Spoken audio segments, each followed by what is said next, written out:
Welcome to UX Happens in RVA. I'm Lisa Dance. I'm a user experience researcher and founder at Services. So, what is user experience? User experience is how a customer, a potential customer, interacts with a product or service or technology. And if you're doing it right, the customers are excited, they want to stay, and they continue to be your customers. Then if you do it wrong, unfortunately, they leave and revenues are gone. So if UX happens in RVA, we're trying to bring knowledge of user experience so it can help your business. So on today's show, we are sponsored by Pixelstrike Creative. And in the studio today, I have Juliet Olivia, who's co-owner of Pixelstrike Creative. We recently did a community project together, and so I thought it would be great for her to come on and talk about digital strategy and UX and branding. Welcome, Juliet.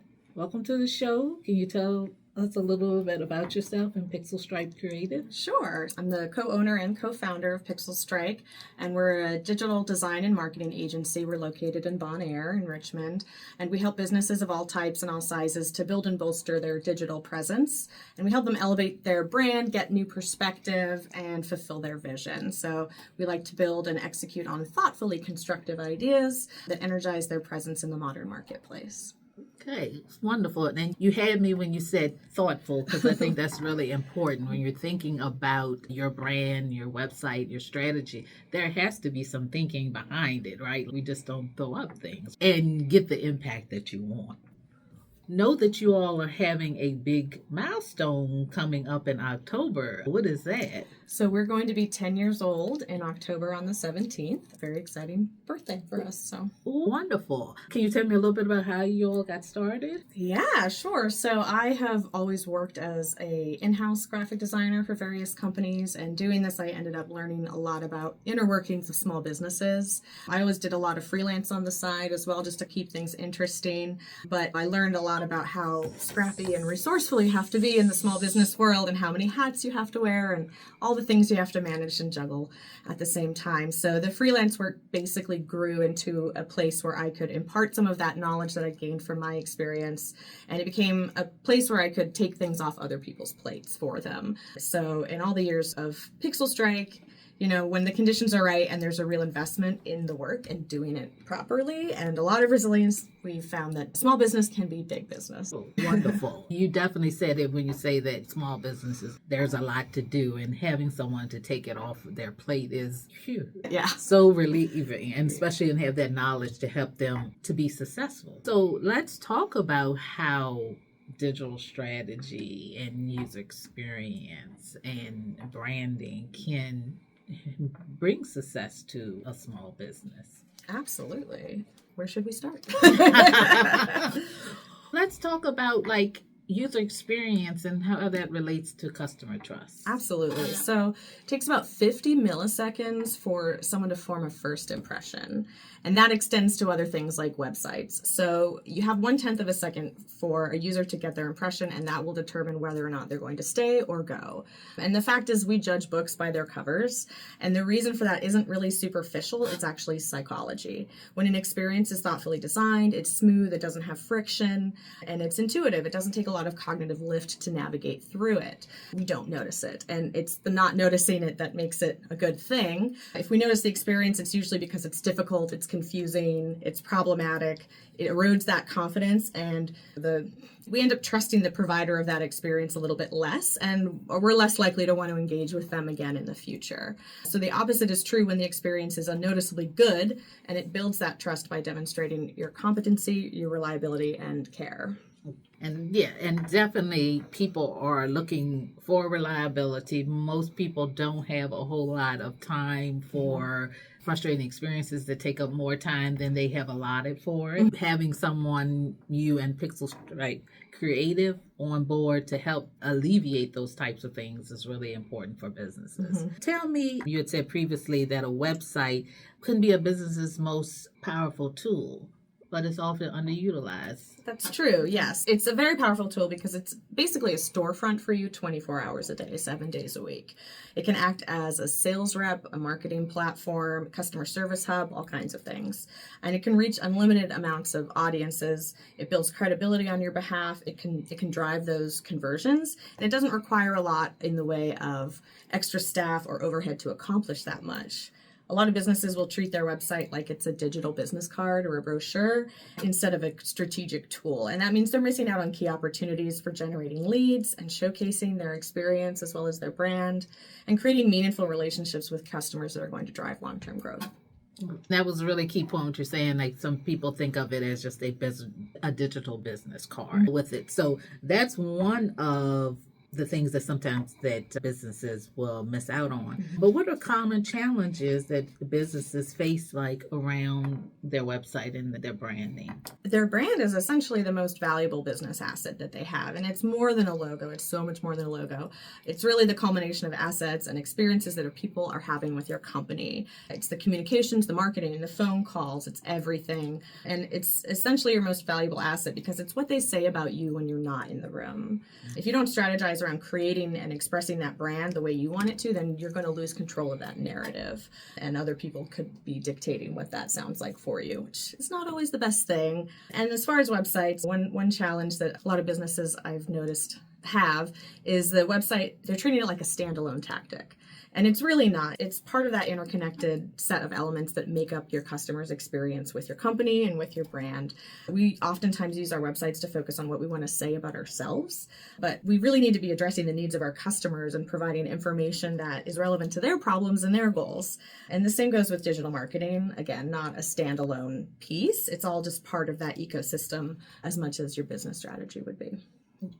And what you were saying about oftentimes businesses, they are focused on what they want to say instead of what the customer is experiencing, what they need. And I have an example of that as I was working with a women's organization, and it had been around for 60 or 70 years, and they had a great history, and that's all the website was about. But they were in the place where they needed new members, and so therefore they needed to use their website to attract new members. But there was literally nothing being said about why you should join the organization, what they were doing now, what would be the benefits of being a new member. And so a lot of times that's what happens. I definitely had to recommend that we needed to start over with a new website design that focused on actually helping a new member to say, yes, I would like to be a part of this organization. How can I do it and what the benefits are to me? Yeah, so, that's so important because if it doesn't resonate with the people you're trying to talk to, then you might as well be invisible. And nobody wants to be invisible, right? Because they're in the business to be in business and to make money. So that's really important. What else are some common challenges that businesses face or things that they're just missing about their website brand? Yeah, I think a lot of them take like a DIY approach, and a lot of that is because we've got a lot of great builder tools and things like that readily available, but that kind of leads to some pitfalls like jumping into the visual side of it first without actually planning strategically or really working to understand what it is they're fully trying to achieve with that. You can end up with amateur looking templated sites that have not as great user experience as you might hope to have, and that can drive your potential customers away before they engage. Having poor search visibility also means missing out on a lot of dollars and conversions on a regular basis, and not having the clear messaging as well and clear calls to action. So what is the thing you want the person to do when they're on the site? What is that call to action? Do you want them to become a member? Or do you want them to make a purchase? Do you want them to make a phone call? It has to be pretty clearly stated. Absolutely.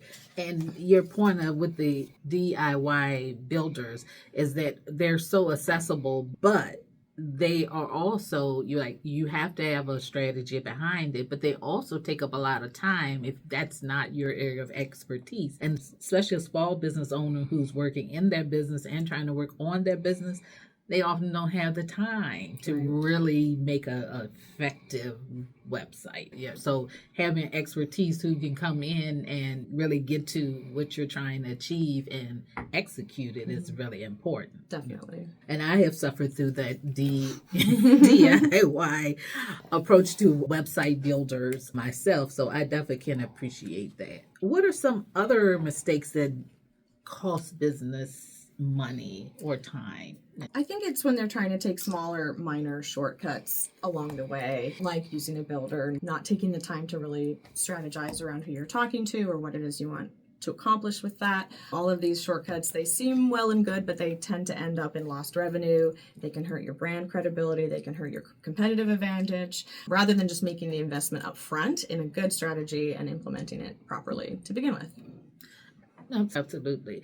And now, one of the things that you were saying about investing in understanding who customers are and what they want them to do. One of the things I find as a researcher is a lot of times that companies are focusing on just demographics as who they're trying to attract without realizing that there's a great difference between one millennial and another millennial, one boomer and another boomer, and really having expertise to really understand that we need to go beyond the surface level. Definitely. And that's where the psychology aspect comes in. You really want to get into their heads and understand who they are from a demographic standpoint, sure, but who are they really? What are they struggling with? What keeps them awake at night? How are you able to solve those problems and meet those needs for them? Definitely. And so that happens definitely a lot with what they're trying to communicate through the website. So one thing I wanted to ask, we have talked about digital strategy and talked about strategy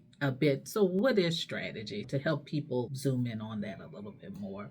Yeah, it's really about being careful, being like planning ahead, knowing what you're trying to accomplish ahead of time, and really being intentional about how you're making that experience happen and how it's being implemented.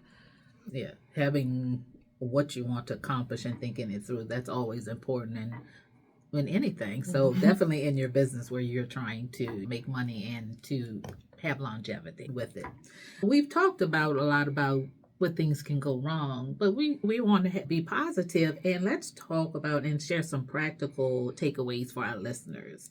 So maybe 3 tips on how to refresh your brand or website, some practical tips. Yeah, definitely. Firstly, if it's not apparent already, planning ahead and being strategic is one of those tips.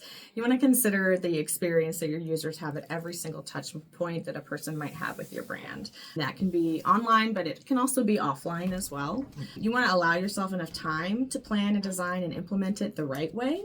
And that might mean doing things like user research or testing, like really creating those audience personas, for example, and getting into their heads, making sure that you allow for the time and the budget to plan through things thoroughly and have all the information you need to do so effectively.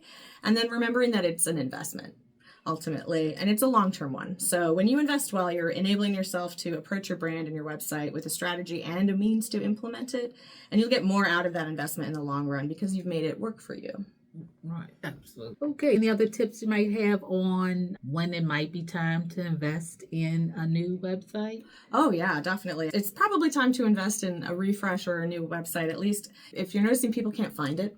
They can't find your website, or if it looks dated, if it's hard to update, even on the back end, or maintain or understand, that might be an indicator as well. And the look and feel, maybe not. If they don't reflect your current offerings or your brand personality, you want to make sure that's being kept current. Perhaps your business goals have changed. Maybe you've expanded or changed your verticals, and it's just not delivering. If it's not helping you meet your business goals, it's probably time to rethink that.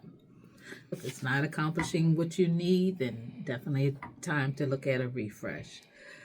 I mentioned earlier that your community involvement. So can you share a little bit about how Pixelstrike Creative is involved in the community? Definitely. So I'm the chapter co-lead of our local Richmond chapter of the Ladies That UX, and that supports a community of women who support each other. We push UX boundaries, we promote skill and talent, and explore the different facets of UX to learn. So that's probably my favorite one. But I'm also on the board of Backpacks of Love, and we seek to help with food insecurity facing Central Virginia school children. A lot of these kids, their only meal is coming from what they get at school. They don't necessarily have meals at home, so we want to provide food for them on their weekends so the kids can do what kids do best.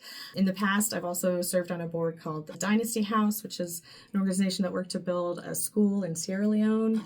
I recently saw photos of the completed school online, and it looks amazing, so I'm just delighted that effort worked really well.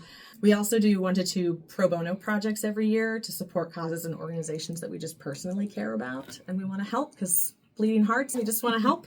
And then there's also the Business and Arts Coalition, which is a local group. It's pretty active, involved, and we helped with their website. It helps to support the arts community and connect them with local businesses that want to support that growth in the Richmond community. Well, wonderful. You're really helping not just locally, but internationally. And I've participated in the latest UX and recently in one of the pro bono projects, and it was really good to be aware of a new organization doing some great things and to be able to bring my skills to helping them to move forward. Thanks so much for having that community involvement. We have a tremendous amount of talent in Richmond, and it would be a shame to not try and get those folks together to do some good with it. Use our powers for good. And you know what, you're actually sharing a little bit about why UX Happens in RVA started, because it was about bringing awareness to there's this wonderful community of user experience people who are doing great things in the community, creating innovative products, helping make better customer experience, and helping make better employee experiences. Mm-hmm. So we're alike in that aspect as well, as trying to showcase how much talent that we have here in Richmond. Definitely. I want to thank you so much for coming on the show today. And how can people get in touch with you? We can be found online at Pixelstrike Creative.com. That's probably the best place to find us. We're on social media as well, but check out our website. It's a good starting point. Okay, great. Now, can you spell Pixelstrike Creative just so that people can... Yeah, it's P as in pixel, Pixelstrik, Creative, Creative.com. Wonderful. Thank you so much for being on. And again, this is Lisa Dance, and I'm signing out for this episode of UX Happens in RVA.